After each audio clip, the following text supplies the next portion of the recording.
In addition to the while loop, we also have for loops in PHP. For loops are used to execute some code a specific number of times when you know in advance how many times you want to run the code. For loop is based on a counter. The counter is a variable that controls how many times the code inside the loop is executed. When we create a for loop, first we initialize the counter its initial value.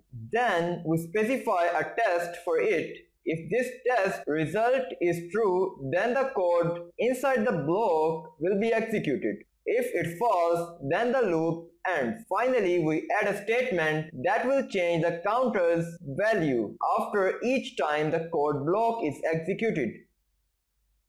Let's look at an example. Here we have a for loop. Now first of all we have to initialize the value. So we are going to use a variable I which is equal to 1. So I am initializing this value to 1. You can choose or pick any variable name you want, but the typical name for a counter is I. Then I will add up the condition by separating it with a semicolon like this, which says to run the code while the counter is less than or equal to 10. Then finally I will add a statement that will add 1 to the value of the counter each time iteration of the loop like this. And then finally in the code block we will just print out the value of the counter like this.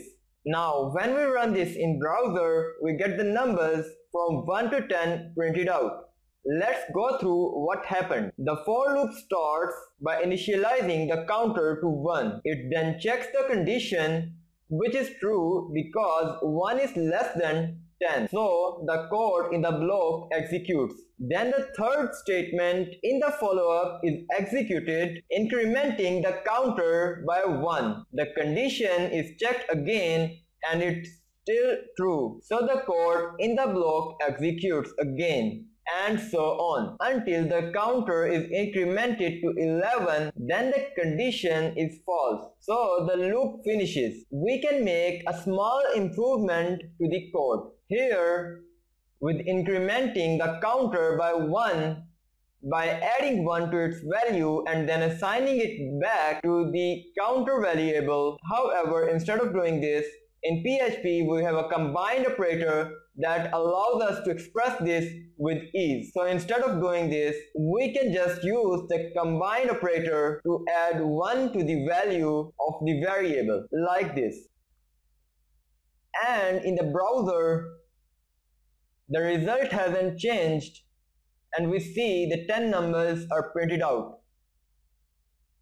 We can improve this code even further as there is an operator in PHP that will increments of the value for as putting 2 plus signs after the variable name, so it will increment the value by 1. This is known as increment operator like that. And then in the browser, if we just save the file and then in the browser we get the same results. It's very common to use this increment operator like this in a for loop. Thanks for watching this video. If you have any questions, you can just ask in the comment section.